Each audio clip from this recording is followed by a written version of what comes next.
So before we get started, I just wanted to say just a huge thank you for Chris for, it's been almost a year. I think July will be our 1 year of doing the journal club. So that's a lot of papers. We did two a week or two a month for almost a year. So we've gone through a huge amount of papers, and I think it's been just a really good success. We're getting a lot more membership interaction, and we've gotten new members. I just think it's just been amazing. The next thing is I'm sure you've all seen and heard Michael Zillick has passed away. He's one of the authors of the papers that we're going to be talking about tonight. So Ray was going to say a little bit about him, since I think Ray knew him pretty well. Yeah, he was he became a good friend. As I said in the newsletter, I had this very paper that we're talking about tonight, along with the paper that I did, and with other people in other versions of the paper. I got to know him first because through this article where he had questioned our conclusions about Kasser and Kanata. And well, we'll talk about this, but I later got to know him, and as I depended a lot on his insights in my thinking about ancestral Pueblo astronomy. So he was just a very good teacher, good writer, very thoughtful guy, and it's a real loss that he's gone already. So unfortunately, he had been ill for some time, so we really lost him in terms of the field several years ago. But anyway, I thought it was appropriate to write a piece about him, and when Greg asked me to do that, I said yes. So that's really all I wanted to say. I just wanted to point out what a contribution he had made to our field, as well as Ray. If I can interject, this is Brian Bates.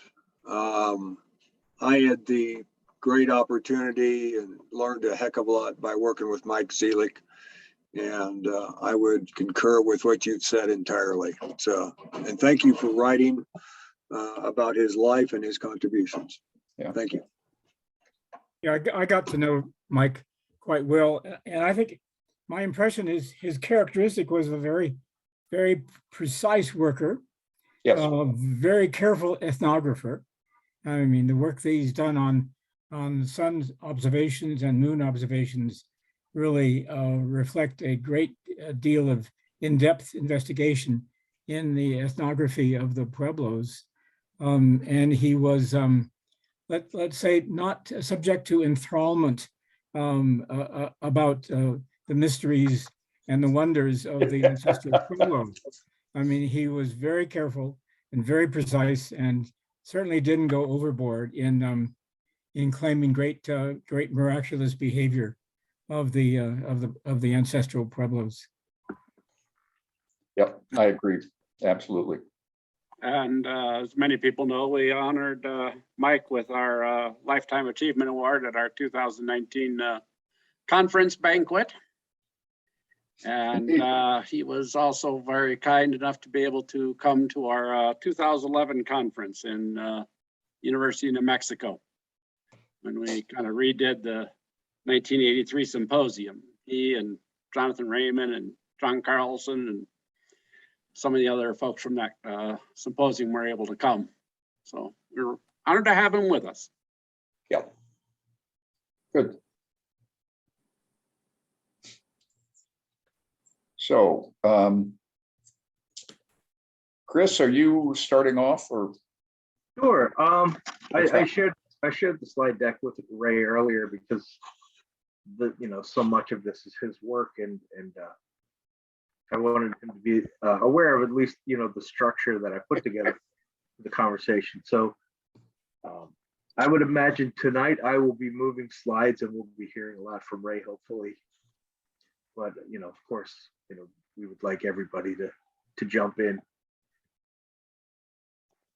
Let me see why my slide's not progressing. There we go. So just a little bit here about the site that we're talking about, in case not everybody's familiar with Chaco. I'm sorry, with Casa Rinconada in Chaco Canyon. We have some of the wood from the construction phase that was dated, and the kiva was dated to be built between 1027 and 1045. 54. I'm sorry, 1054, right. And both papers talk about how the Chaco and Great houses and the surrounding smaller BC buildings represent two different systems of social organization. One of the papers we might look at a little bit later deals with some of the more recent work by Andrew Monroe and Kim Melville and Tony Hall and others, which goes a little bit deeper onto different types of Chacoan architecture, different orientation families. We'll touch on that a little bit again at the end. And that the kiva was intended to serve a public function. It was capable of holding 100 to 150 people sitting on the interior benches along the inside of the wall. Let me add something to that, Chris. I've given a number of talks in that kiva, and in fact, to small groups. And people do sit comfortably around on the bench. And then there's this other characteristic of the kiva that doesn't have anything to do with astronomy that I can think of, but is just kind of interesting and fun, is that the circular shape gives it this kind of wonderful echo. So when you're speaking in the kiva, and especially if you're speaking to a bunch of people and want to make yourself heard, you keep getting this. Occasionally, you get this echo back. It's kind of interesting. Yeah, I would say you're probably right that doesn't have anything to do with the astronomy here at this site, but I think that's probably a very important element that we as archaeoastronomers miss for the whole idea of hierophany. Like Kim here talks an awful lot about this in the Andean cultures, like Chavin, where the flow of water and darkness and all these different elements combine to create the hierophany. And I think a lot of archaeoastronomy could benefit, from the inclusion of archaeoacoustics and things like that. I think that was all part of the light and sound show that was put on by the elites. I mean, that's a totally different discussion. I don't want to sidetrack with us, but I think that's an important element that we should probably be cognizant of in a lot of our looking around. I think you're right. Another fascinating feature of the architecture of the Great Kiva is the entry tunnel coming in from the north building, and it strikes me as another bit of cosmic drama that could take place in the Great Kiva, where people would enter the Kiva from beneath and then pop up as if they were entering the world through the Sipapu, and therefore performing a reenactment of the creation of the world. And that when the kiva was covered, if it was completely covered, in the dark kiva with people sitting on the bench around the edge, to have people emerging from the CPOP who would have been incredibly dramatic and impressive. I love that because that you pointed that out, Kim. I got a great kick out of the fact that when I was there with my children, they found great delight in running through the tunnel, and which sort of illustrated the just that feature, because they would go through and then pop up into the kiva. So it could be both a reenactment of creation, but also creation itself, you know? Yes, exactly. It's not just play acting, but the real thing in terms of the beginning of entry of people onto the surface of the earth. Mm-hmm. Yeah, could be. We could spend a lot of time speculating about things that we could do, and we might hope that the ancestral Pueblo people might have thought about similar things. All I can say is, if I were in charge of the ceremonialism, that's what I would have put. That's what I would have organized. Yeah. I just have two last notes on here on this slide to talk about how we got to where we are today. The excavators from the 1930s, and then the restoration of the kiva and its stabilization 2 decades later by the National Park Service.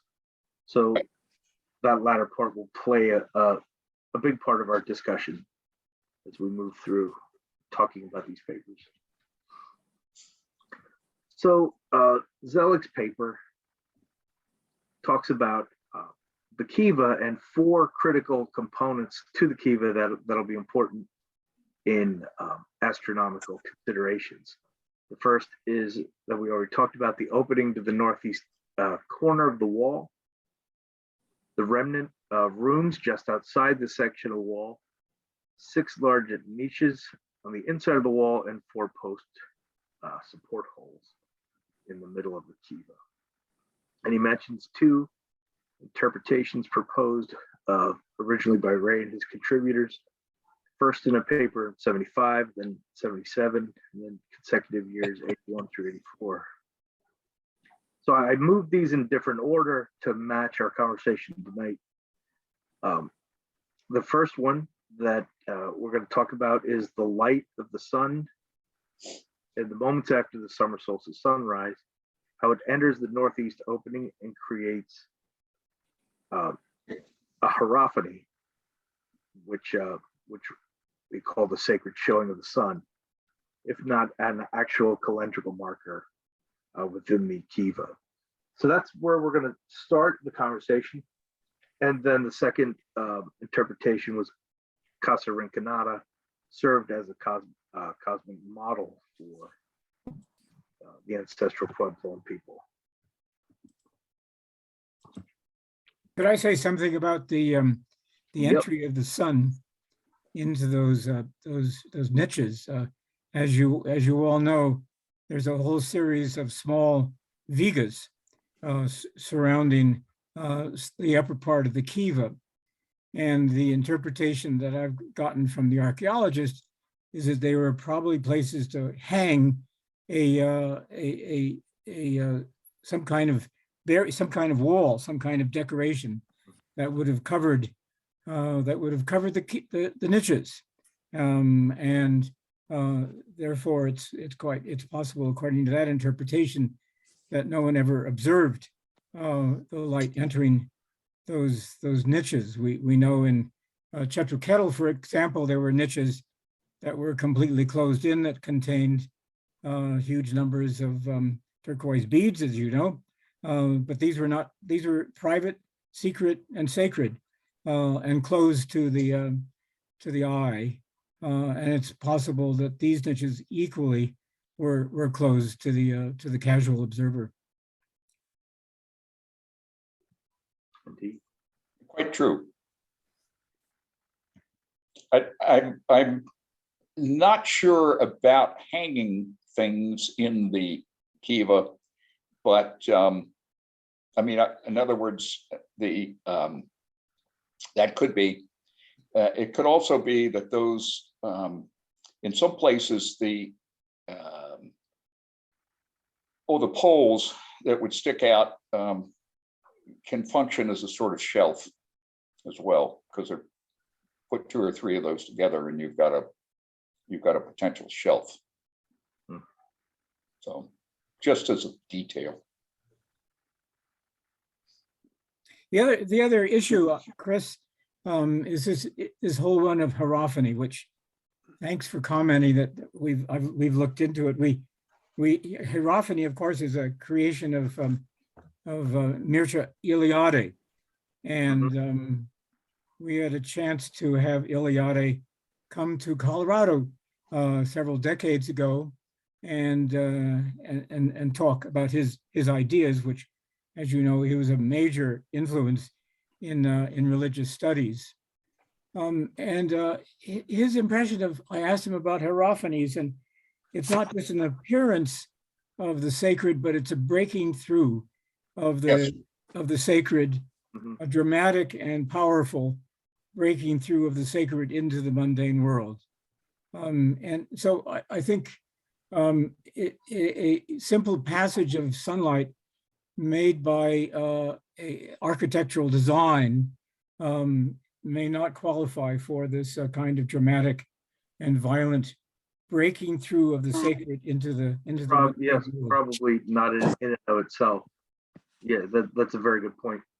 And you know, to that extent, I may have used that incorrectly through the rest of the slide presentation. But well, you're not the only one. Hierophanies are tossed around, whereas a dramatic sunrise can be hierophany, because that's not human created, whereas a intentional architectural design may not be consistent with Eliade's feeling about what hierophanies are.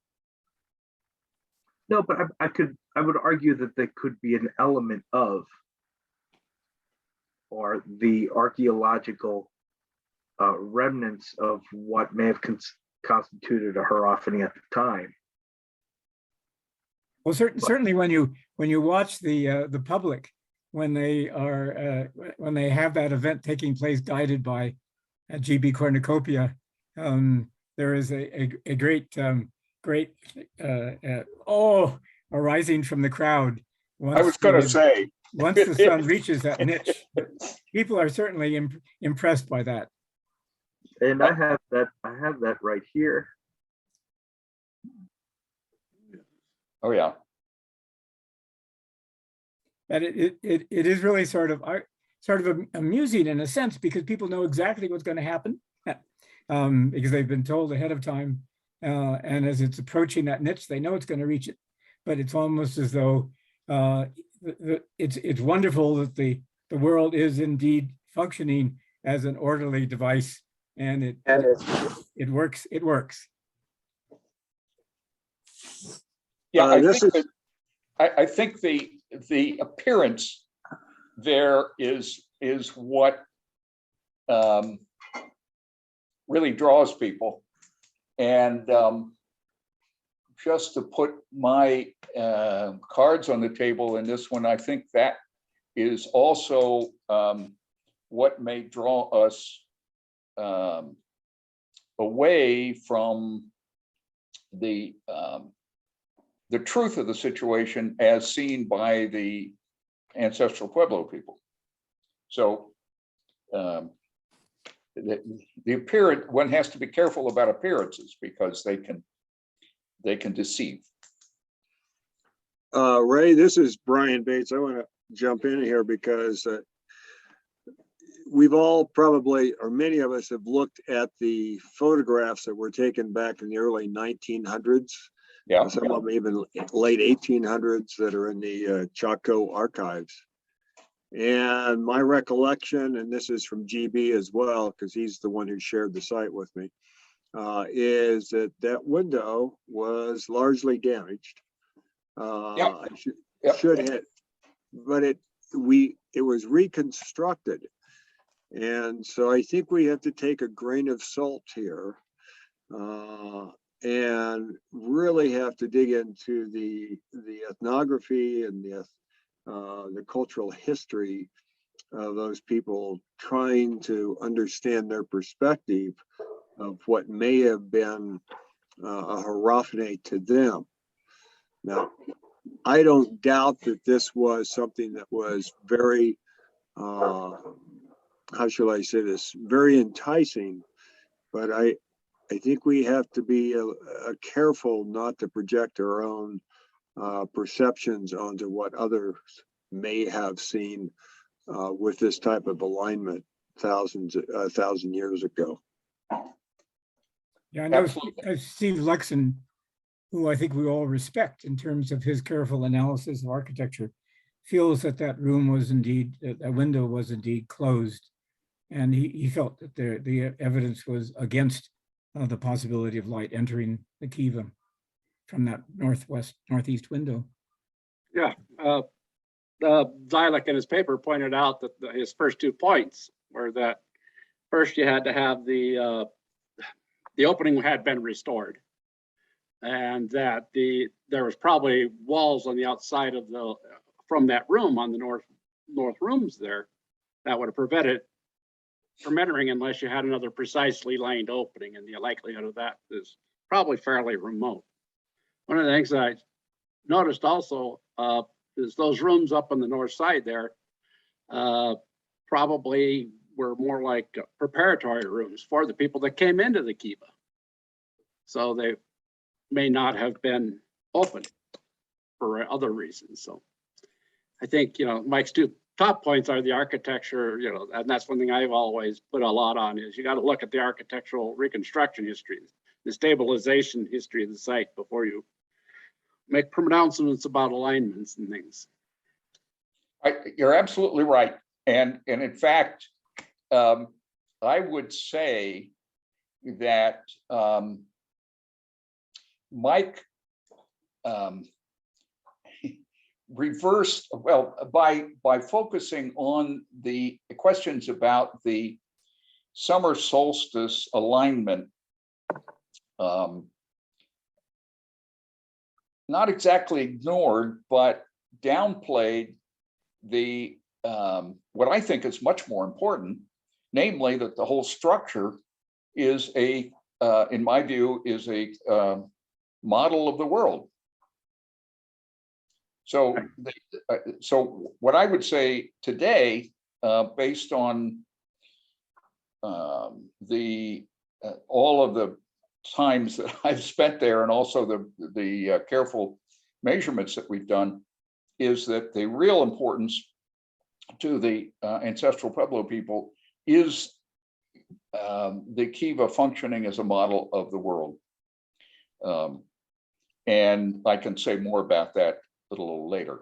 But basically that I absolutely agree with Mike that the preponderance of evidence is undercuts having any great emphasis on the summer solstice alignment. I think I think a couple of his other points that he had in his paper were that, not a likelihood that the roof posts probably would have blocked that alignment if, given the openings were all in alignment, the roof post would have blocked the sun getting into that niche. And I think one of the other things that he mentioned, his last point, that there's absolutely no ethnographic evidence of kivas being used for sun watching. So now, isn't it true, Ray, that Carol Armbruster had worked with you on whether or not the post would be blocking the light coming in And we she- felt that it I wouldn't. think you concluded that it wouldn't be a Right. problem. That's Okay. correct. Yeah, good memory. Yes. I was about to say that, but it's, but Bless her memory, as we should say. well, the real, let me say, the real criticism of considering this as an important event, I mean, a important event or hierophany, is the fact that we don't know anything about the construction of that room on the northeast side. So, and I couldn't find anything in the paper that was done about Casa Rinconada or in the notes that Gwen Vivian took to that said much at all about that structure. And I mean, this is a problem of reconstruction, of course. When you reconstruct the any building, you may be absolutely correct in your reconstruction, but future people won't know unless you produce such detailed descriptions of your reconstruction that it would be obscenely boring to actually read the paper. So I think that there's a real problem here that's a fundamental problem in interpreting it. We were very lucky with the help of Kurt Schaafsma, Polly's husband, who was at the time the New Mexico archaeologist, that he actually knew where the notes were for this and found it for me. So and I'm very comfortable with the positions of the niches, because our measurements in the 70s and 80s fit very well with the measurements that Gwen Vivian took, or at least he wrote them down. We got I'm drawing a blank on her name now, but an archaeologist who's familiar with his writing, who agreed that the notes were done by Gwen Vivian, they weren't signed. Joan So, Matthew? Was it Joan Matthew? Joan, yeah, exactly. And yeah, she and I had a fairly extensive conversation about it. I asked her and I said, gee, you're working on materials from Gwen Vivian. Would you take a look at this, at his notes, and tell me what you think? She wrote back a little later and just said, yes, there's certainly Gwen Vivian's handwriting. So I'm very comfortable with that. The one, they did make one mistake, and the mistake was the kind of mistake that one makes when you use the type, when you use surveying methods where you talk about an angle being east of north or west of north, or that sort of thing. They just reverse the two in one item. So anyway, enough said. The gist of my thinking at this point is that, as I mentioned, that the really important item for the Kiva is the model of the world. Well, let me try to catch our slides up to the conversation. So we've talked a lot about here the 5 serious problems that Mike Zellick pointed out with that. And the first one that Greg and Ray mentioned So we don't know the size and placement of the northeast window. Right. We don't know the width of it, or if it would have actually worked. And So- one thing I wanted to mention about that is Ron Sutcliffe at our 2009 conference in Camp Verde did a really good review of the architectural and the excavation, the stabilization of that room, and that was published in Archaeoastronomy 23. So. Good. The second problem that Greg also alluded to, we don't know for certain whether or not that opening even existed for sunlight to come through. There could have been a room behind there, and as Greg mentioned, the possibility of that room also having a window that lined up with where we think the opening is kind of certainly speculation at best. So this is a picture of the kiva at Chetroketl that was referenced earlier, that shows a very similar kiva and a room placed at the exact same point where we would have the northeast opening at Casarincanata. And if this was indeed the way the kiva was built, some sort of template, perhaps that passage would not even exist. Yeah, there's a similar north room at Aztec, Yes. which doesn't allow solstice sun to enter. And as recently went a little trip to Lowry, there's a series of rooms along the north end of the Great Kiva at Lowry. It's true. That. Greg, would you repeat that? I didn't Oh. quite understand what you're trying to share with us. We had a recent visit to Lowry Pueblo with Mary Miyake, with our little fieldwork group, and there's also a series of rooms along the north wall of the outside of the Great Kiva at Lowry Pueblo.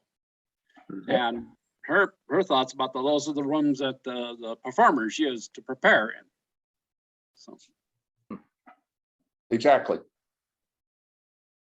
Which gets back to the point that Kim made about entering the kiva through the tunnel. Although you can't do that apparently at Lowry or in Chetroketl. Now that seems to be a unique feature of Casarincanata. Seems to be. What I'd like to see is a lot more excavation of great kivas to see how many features that would be similar to Casarincanata, if any, exist in other kivas. Well, the Park Service is not eager to have any more excavation. No, I know. So Ray, I have a question. Regarding the giant size windows or T-shaped doors at Casarincanata, is that common elsewhere?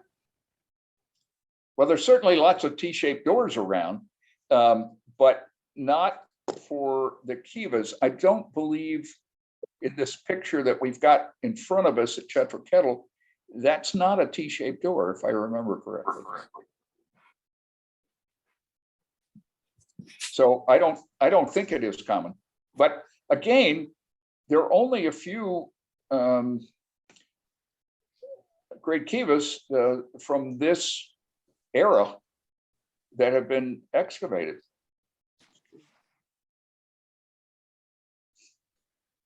And many of them have been reconstructed with a great deal of imagination and Exactly, especially the one at Aztec. Aztec in particular. Oh, Yes.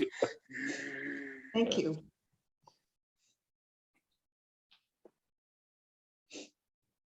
The third one, as Kim was talking about, There it is. the niches could actually have been covered. And And so yeah, I think that's very possible. That doesn't negate the possibility that if this, I'll call it a hierophany for the sake of the argument, that if it actually existed at the time of the building of Casa Rinconada or the use of Casa Rinconada, then it wouldn't have to be empty. It could be filled with something important, and that the light falls on that niche is the important thing, not whether it's open or not. well, I had never heard before what Kim mentioned earlier, that there may have actually been hangings over the niches. That actually really interests me.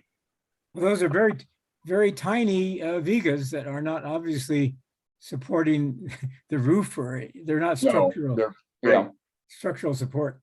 Yeah, a lot of those, were they actually there? Yes. As I remember, the upper wall was pretty. well, a heavily good deal of done. it was. Yeah, a good deal of it was. I don't know how many of those were there. I have a extensive set of photographs I could find out, but It's intriguing to think, though, that there might have been textiles with designs hanging there that may have had some meaning, or objects. I mean, or objects. Right? yeah, Or a woven mat. sure. Could the niches been clan niches possibly, or having some relationship to groups within Chaco? Well, that's what they got, again, Mary, when she was with us looking around Lowry Pueblo, she was talking about how a lot of the little areas between pilasters, racks, things like niches like this may have contained little salt domes, little dome things that were used for various, by each individual clan or group. And this is where they stored this stuff communally.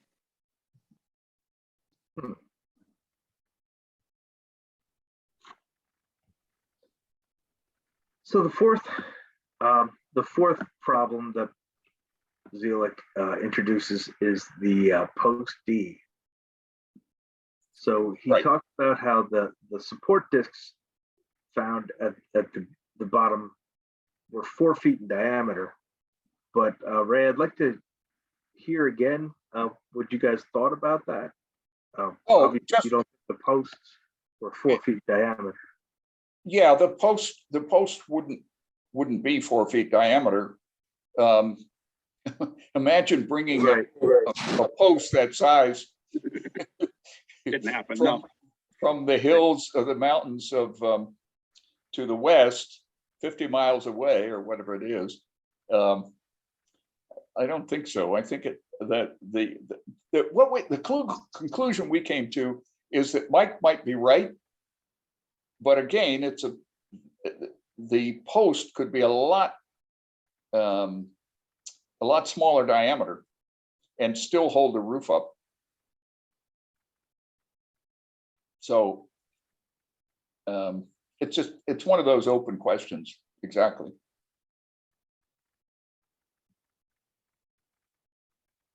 Indeed. And the last one Greg mentioned is the problem of ethnographic record of any kind of sun washing from a kiva. Zelic's paper talks about the snake kiva at Bandelier and how that had some unusual post holes in the floor that an informant had said was used to track the sun. Right. It's impossible. Right. Right. But Zelic's paper said this is, impossible at Casa Rinconada because it sits so far back, and that there's no ethnographic record of sun watching from kivas. I think many of you know of our work at the unexcavated Great Kiva of Marsh's Rincon, which is precisely placed such that the sun at December solstice rises up over the center of Fajada Butte. There certainly seems additional evidence for rituals connected with that. There are ramps on that side of Fajada Butte. There are fire pits at the bottom and at the top. And so it seems possible that the location of that great kiva was determined by this alignment, this visual alignment of the sun rising over the top of Fajada Butte. It's fairly early. This is early before most of the great kivas and great houses were built. So this is very early attention to astronomy, if our interpretation is correct. Yeah, that's a really interesting site. I haven't looked at that one myself very much, but there is also unexcavated as it is. There are rooms off to the north of that kiva also. Kim, would you share with us again the name of the kiva that you're speaking of, or the site? Oh, it's in Marsh's Rincon, which is named after one of the archaeologists who was working with Jim Judge, and it's off to the north and east of Casa Rinconada. Marsh's Rincon is an area where there's all sorts of rooms and structures that were in the 900s primarily. So is this up on the plateau above? No, Casa this is in the Rinconada? canyon, on the canyon floor. It's on the canyon floor, okay.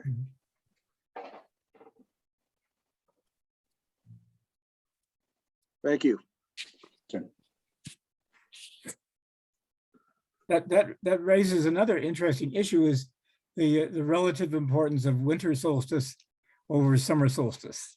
And amongst the Pueblos, it's the winter solstice that is so important, because that's when the sun makes a turnaround from heading to the south and heading north again. And amongst the Rio Grande Pueblos, there's these dances, of course, that are either at Christmas or New Year's, but they really are probably solstice dances to remind, and the ethnography indicates there's a hint of wanting to remind the sun of his responsibilities not to dwell too long in the house of his southern wife, but to return and make sure the earth gets warm again. That's an interesting point that I was very surprised that was not in the paper, because in over the past year, reading other works by Mike Zielik and Steve McCluskey, the summer solstice seems really just to be a recognition that winter solstice is occurring in the underworld at that time. And it doesn't really seem to be recognized much more than the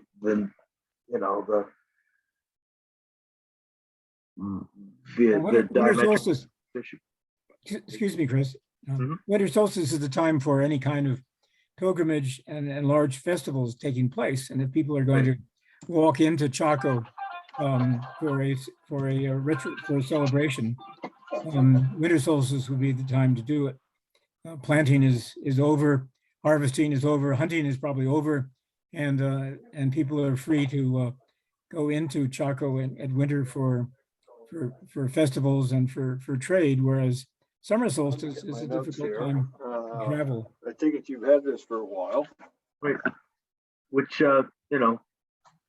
brings us to the last point in Zelik's paper, where he mentions briefly a proposed winter solstice alignment, but discounts it for the same reason.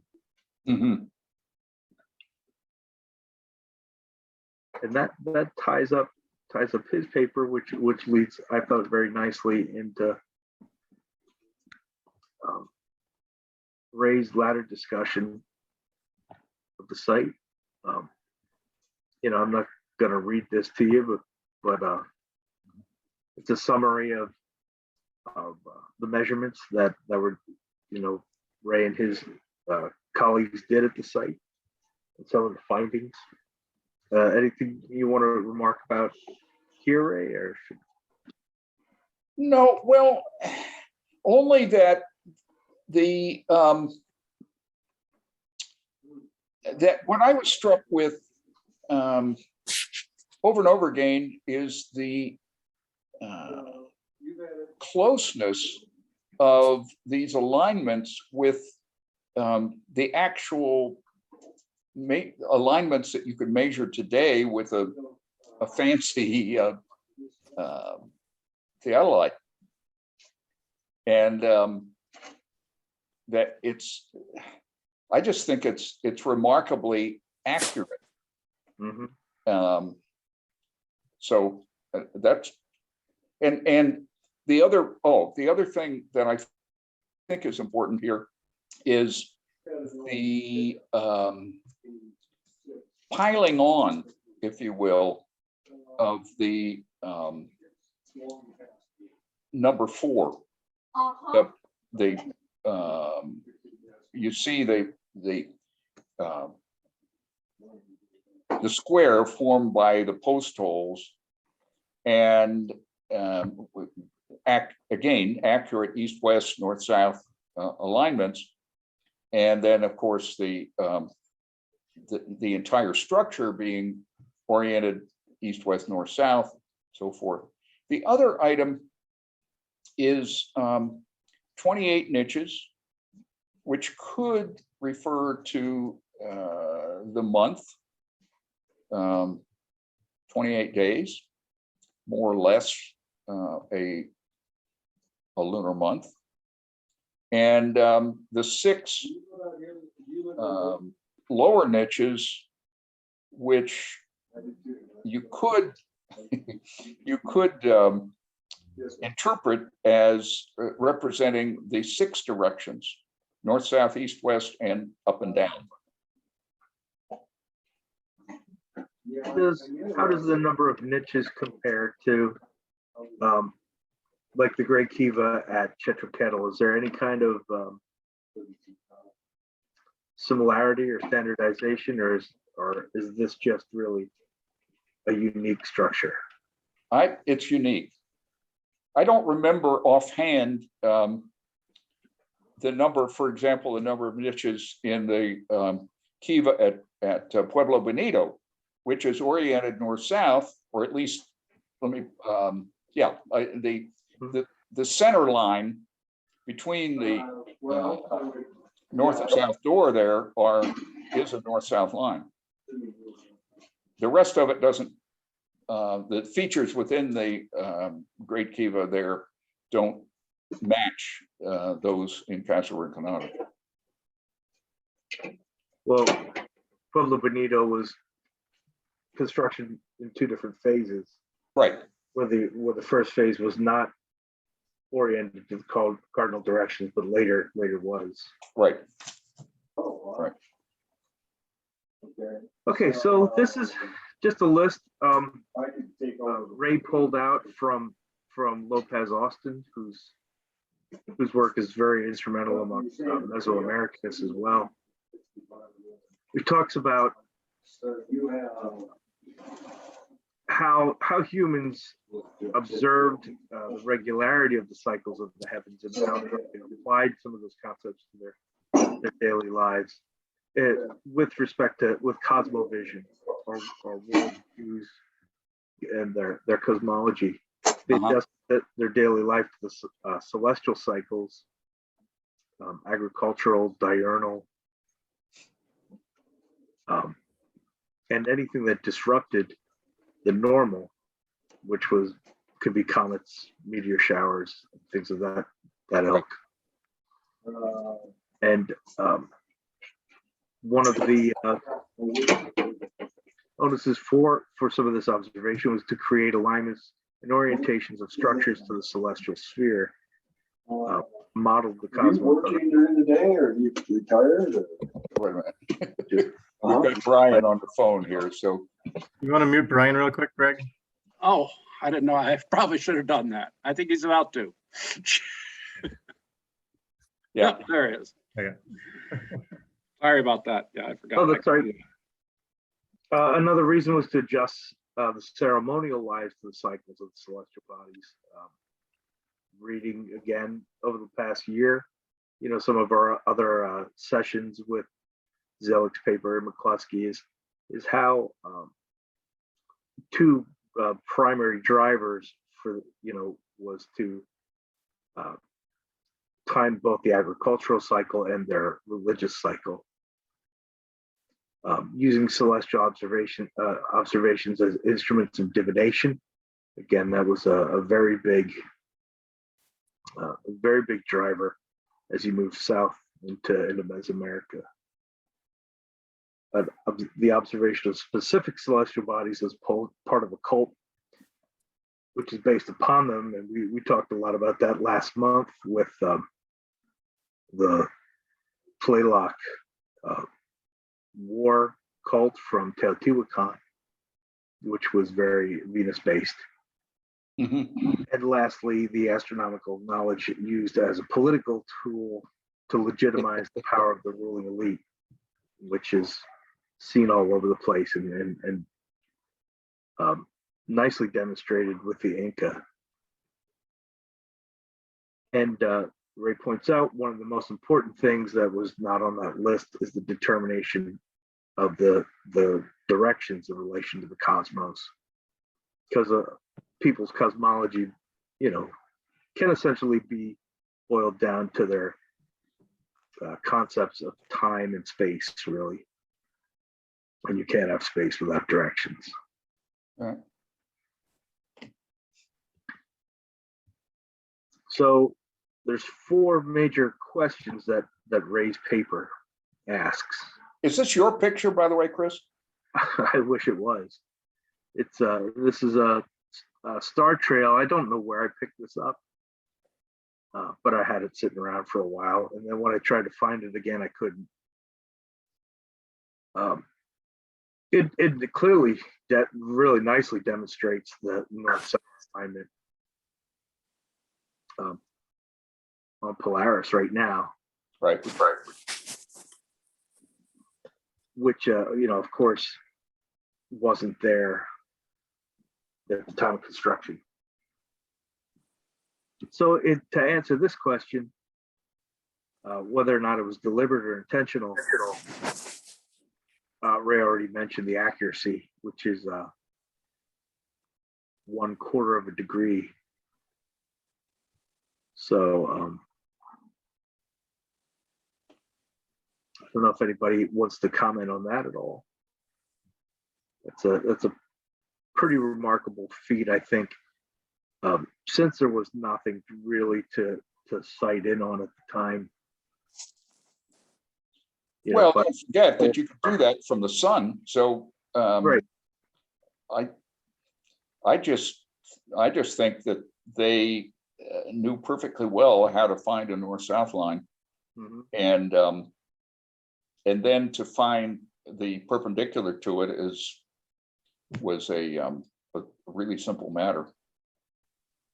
A shadow casting by a gnomon, and the intriguing aspect of that is that it would be independently invented by the ancestral Pueblo, something that Right. is Yeah. common in many cultures around the world.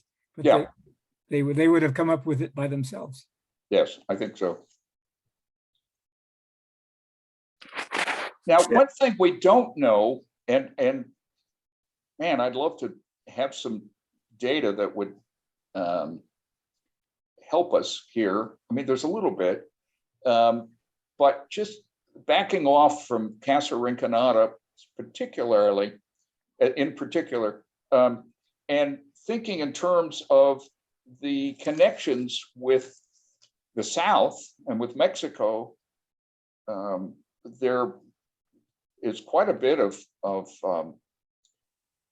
evidence that Casa Rinconada, the people that lived in Casa Rinconada, that in Chaco Canyon, that built those large structures, had some sort of connection with the South. And you see it in the chocolate that people have discovered fairly recently in the last 20 years. And of course, in terms of the macaws that were brought north. And by the way, I should, just as a side note, mention that the science of genetics has contributed an awful lot to better understanding of those possible trade routes. I've forgotten where I saw it, but there's a fairly recent article on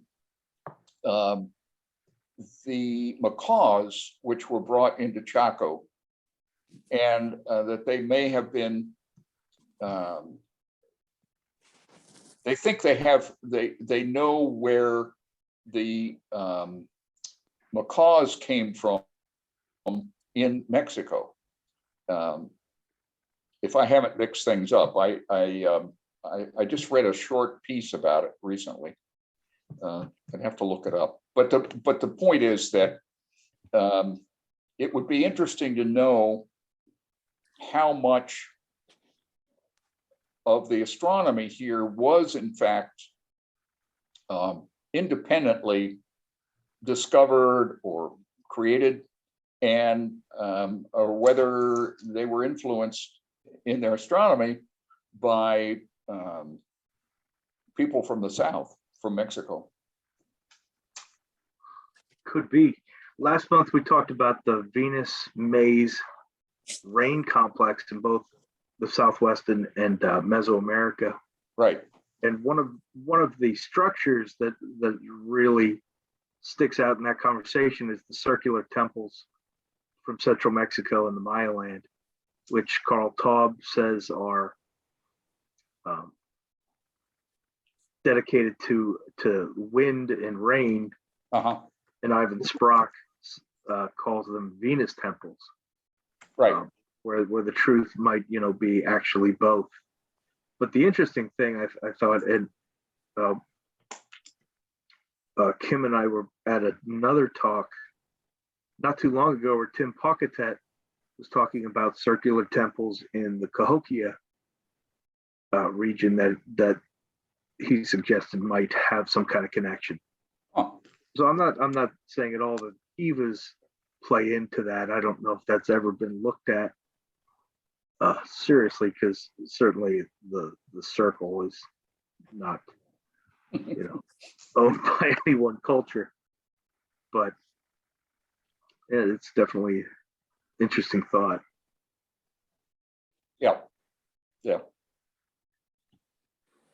Well, the modern Pueblos like to say we come from the north, and I think there are probably trade routes from both north and south coming into Chaco Canyon. I think that's certainly true. The thing, that's another item that just fascinates me.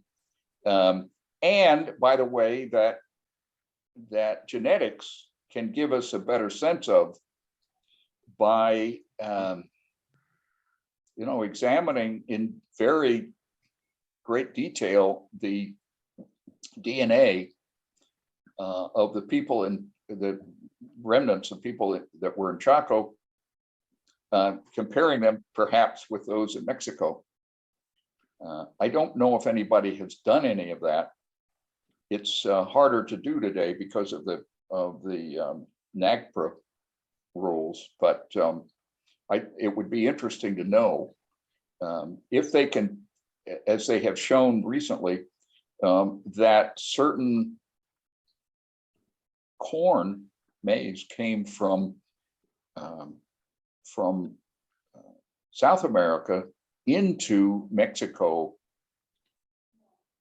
later. Basically, the recent research is showing that that corn, pre-domesticated corn, so it was this kind of middle ground corn, went south to South America, came back from South America with traders going back and forth, that they are able to show that that corn that was apparently brought by traders from the South in South America, was found in Mexico, in the central part of Mexico. So it's an intriguing question. Is exactly that we could learn a lot more about by understanding the genetics of both people and plants.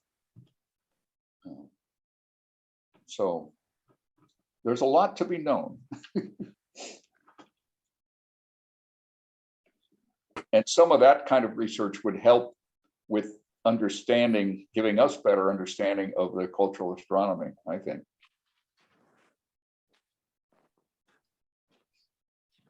Yeah, in the Maya world, for sure, the corn and the deities and the astronomy is really all interconnected. Exactly. Their creation myths. Well, it is in the Southwest as well. I mean, just think of the way,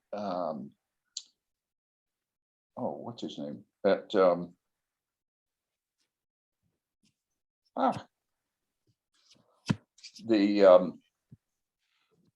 why can't I remember his name? Edzuni, who talks about the seed stars and the connection between the planting of corn with the Pleiades. So there are a lot of these things to be explored I think in more detail.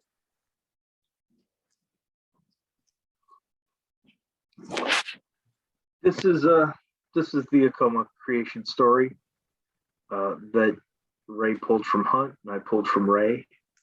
It talks about the Sipapu as the nadir direction, and the four trees as the four pillars. I'm not going to read it to you, but it kind of, whoops. There's a video we could come back to if we have time. But we'll move on ahead. So the next question asked by in Ray's paper is, if the alignment is deliberate, why did they bother to go to all the trouble? And what was their goal? So from pulling from both papers, what I pulled out is the reason for the construction was to create the correct alignments and orientations of the structures to the celestial sphere, and to create the model of the cosmos, replicating the features of the observable universe, including the directions, the circular rim of the world. And I'll just back up and Ray, if you want to, this is really your theory. Well, I think the final point there in your list, the upper group of items, is to mediate between the earth and sky. I just think that's a really important concept, and you see it certainly in Europe, in cathedrals. You see it in other societies around the world. So that's one of the reasons I think I feel so strongly about Casa Rinconada as operating as a model of the cosmos. But I also think that it could well have been a part of legitimizing the power of the ruling elite. That structure is all by itself over there, except for the so-called BC units, which are near it, and which seem to be from a totally different group of people. And I do want to circle back to that point at the Thank- very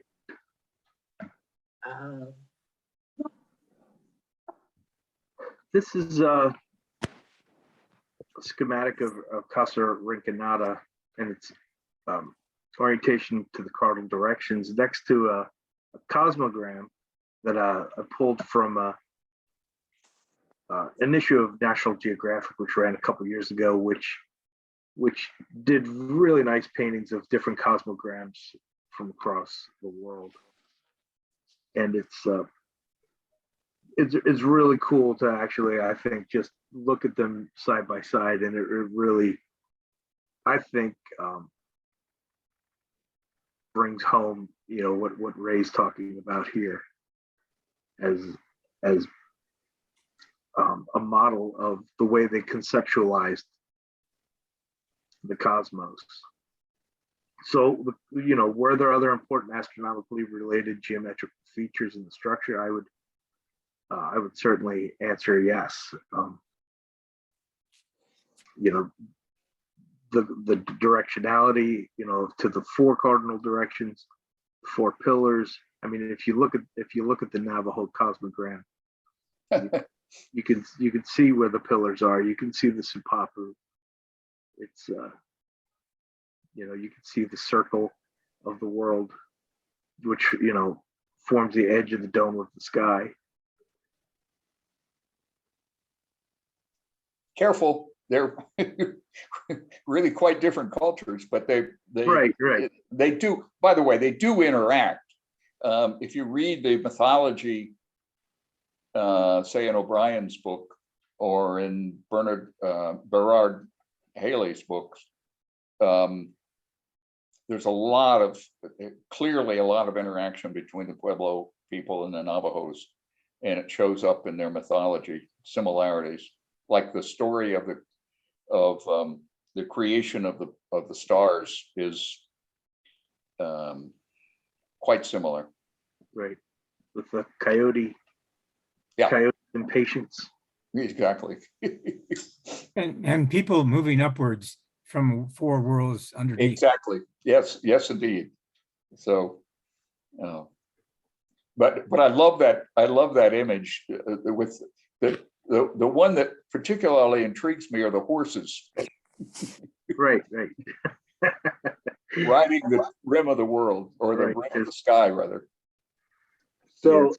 Pueblos didn't even know what horses were, probably. Chris, this is Brian Bates. If I can interject here, Sure.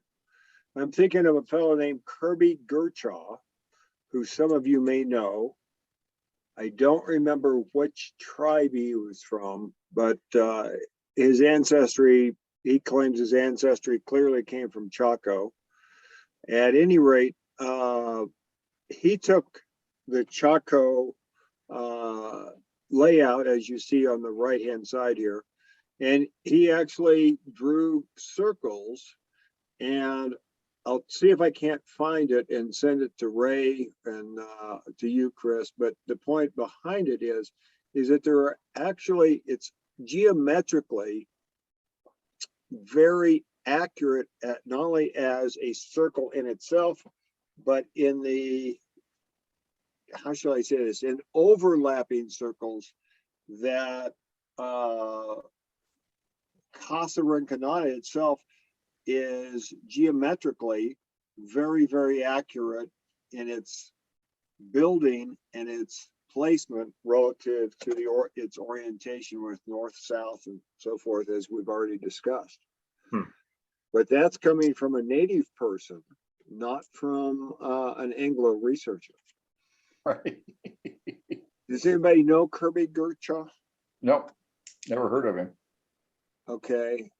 I'll try to find that and forward it to folks. And I'd like to see it. Yeah. okay, Sounds I'll see interesting. if I can't find it.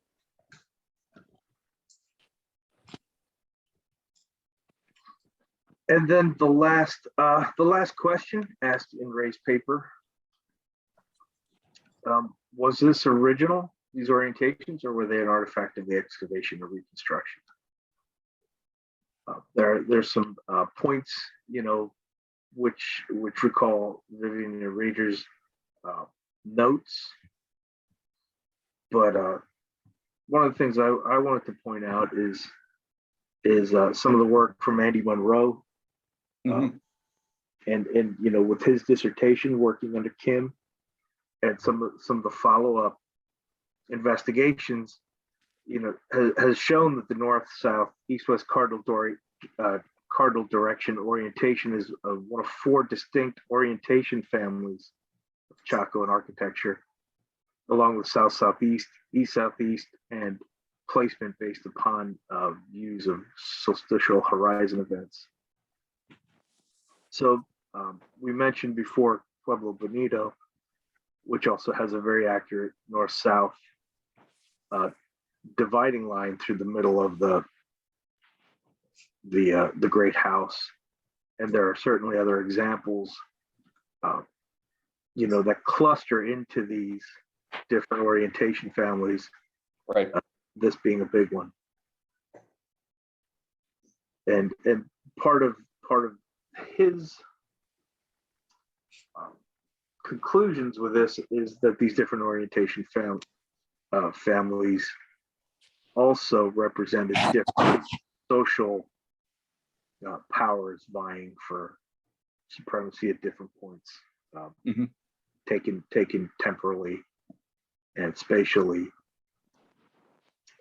That there's a lot to be said about a great house's orientation. So that I would say that all evidence points to the fact that these are original, these are intentional.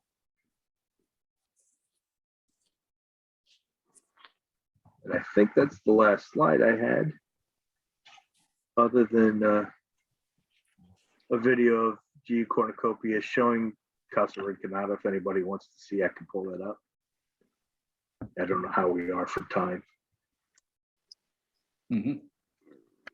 Yeah, let's watch it. Right. Oh, there it is. Yeah.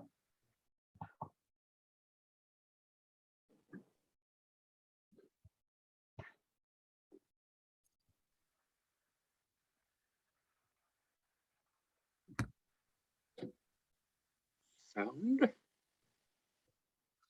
Yeah.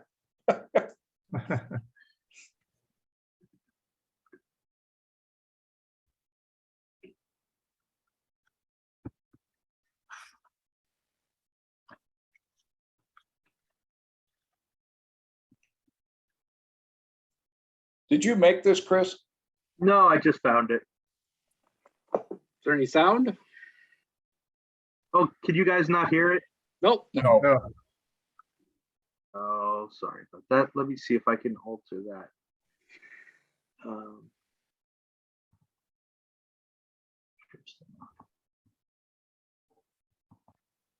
Sorry about that. Let me start it back. Steve Lexon Can you hear said it that now? embedded Yeah. in the great house architecture of Chaco Canyon are the cardinal directions, north, south, east, and west. And I take the word obsessive to mean 2 things. One is we see it over and over again. We certainly see it in this building, but also the other meaning of that is that very precise, not just sort of kinda.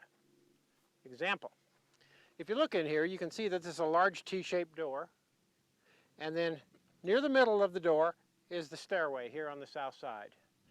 Now, if you come over and take a close look, you'll see the stairway's not right in the middle. It's offset a little bit. Same thing is true of the northern one. It's not as offset as this one is, but it's also not directly in the middle.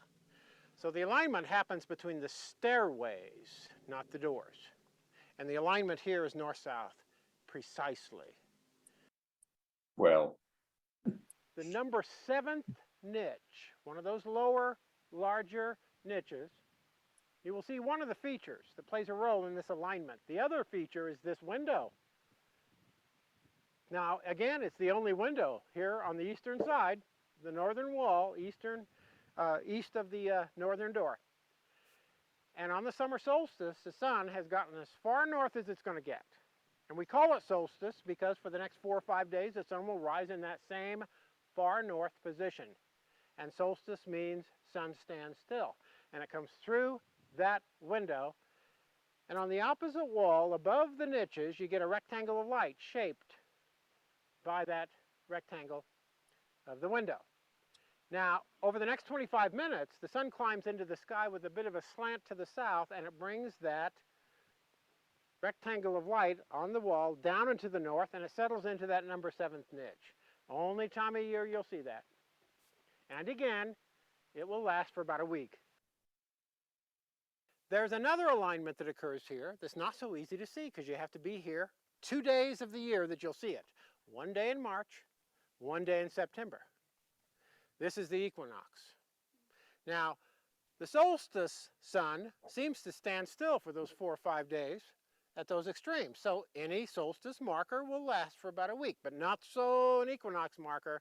That's the midway point between the two extremes. So 1 day in March, 1 day in September. Now, if you have a flat horizon, when the sun comes up on the equinox, it comes up due east and sets due west. Now, if you go outside those two doors are perfectly east and west of each other. Stand out there and line up the two doors so that you're looking east through them. When they're all lined up, you will see something in the middle of the door. See this bluff over here, a few hundred yards away, as it comes straight down and then meets the farther horizon to the left of it. You all see that? Well, on the equinox, the sun comes up at the bottom of that bluff, just above that farther horizon, and it comes right through the two doors. And there's a corridor of light, no shadow on either side, just right through the door. But only on that 1 day in March and 1 day in September. Because what you will see here, intentional or not, and I always try to make it clear to people, we can't prove that this was intentional, but intentional or not, you're not seeing a representation of solstice. You are seeing solstice, which is a relationship between the Earth and the sun, mediated by these two features. And when you see that, you're experiencing that moment, solstice. A very important event for the Pueblo, for many people around the world, for the Navajo, for these people, I have no doubt. Very That's nice. Tech Media Corporation. So there you go.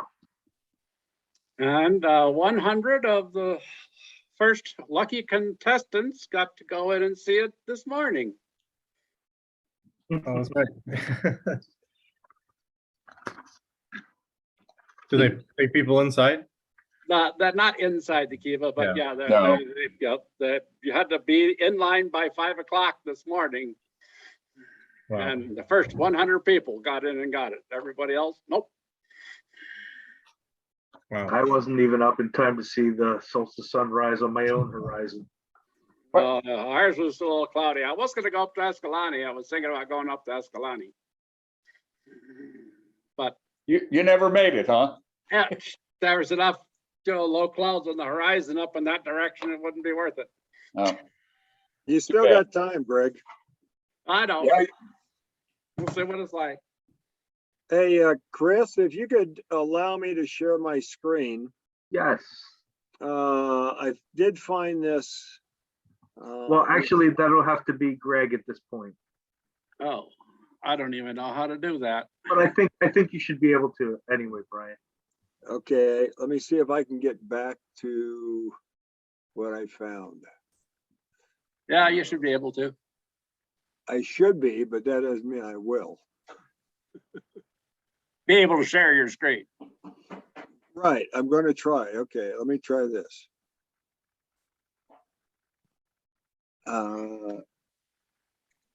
Right here. Did that share? Yes, you're So far, started. Yes, you see this? You That's have to not- get, you have to make sure that you're looking at I mean, if you've got several windows open, you have to find the right window. Yeah, this is not working. Well, folks, okay. I'm trying. You're sharing. There we go. There it is. There it is. Do you see it now? Yeah. Nope. There we go. So this is from Kirby Gerchaw. And there are some notes there on the side that I haven't read for years. but you can see his drawing of the circles. And he was sharing with me that what was just as important as any alignment was that the Casa Rinconada was geometrically extremely well designed and built. Mhm. And so he thinks that that is just as important as the, how shall I say this? That having the right geometry and the right connection with the orientation of north, south, east, west, as well as the cross quarter dates. Because the cross quarter dates, particularly amongst the Hopi, are the times at which they change from men's ceremonies to women's ceremonies and then back to men's ceremonies throughout the year. Uh-huh. So I don't know how much value this is, but it's something that came to mind as you were talking, Ray and Kim Malville and Chris. So the intersection of the circles is the location of the posts? I'm not sure that that's true. That's a good question, Chris.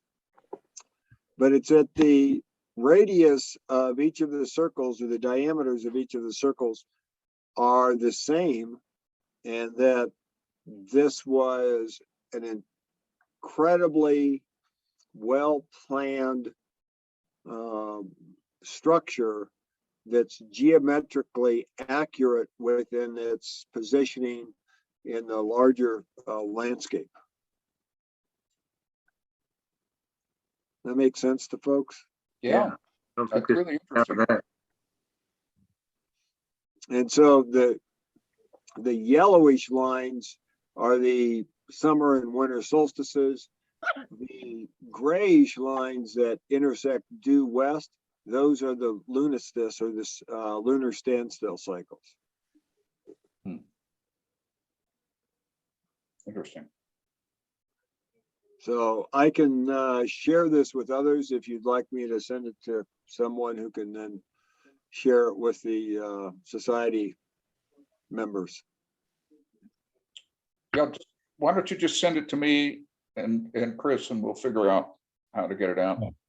Okay. Anybody that's interested. You might have to save it as a PDF.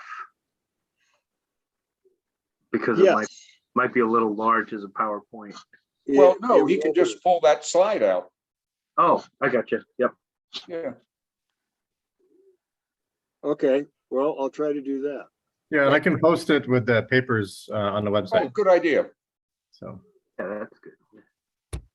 actually, you know that I say that, Chris, maybe we should, if you don't mind, we could put some of your presentations up with the past papers. Oh, sure, absolutely.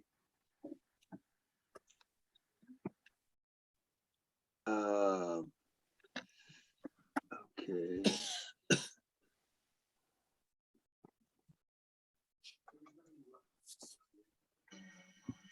I will do this straight away. I just saw Von Del Chamberlain's name pop up. I didn't. Yeah, see. he's there. He's here. Oh, I'm here. I was He's there. very interested in using a book chapter that you had written for. I don't have it in front of me. It was part of this same series that I was pulled out because I wanted to talk to Al about it. The Science Across Cultures. It was in Astronomy Across Cultures. This one's mathematics, but I think it was called Native American Astronomy, where you talked about the Pawnee and the Navajo, I believe. I don't know the logistics of using a book chapter, but I wanted to throw that out there.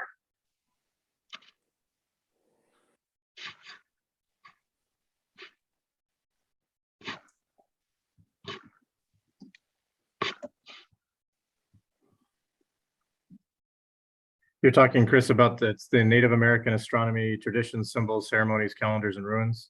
Yes, that's the one. Yeah. And that was in the history of non-Western astronomy across cultures. Correct.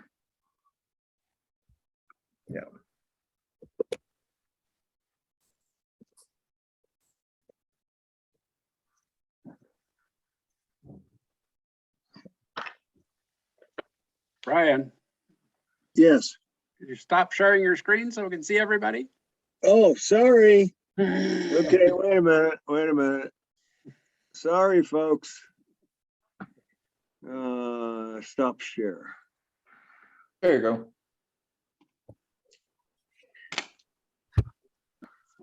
Another good one. Yep. Yeah, Thank you, Ray. Thanks, Chris. Perfect. Thank you guys. Very- Well, thank you. for Very the- time, for the- very for the timely on input. summer solstice. Yeah, Yeah, exactly. happy solstice, everyone. That can't be intentional, Kim. Yes, Always. Anyway, the stars are aligned over Chris's head. exactly. Well, thank you all. Good seeing you. I've enjoyed this.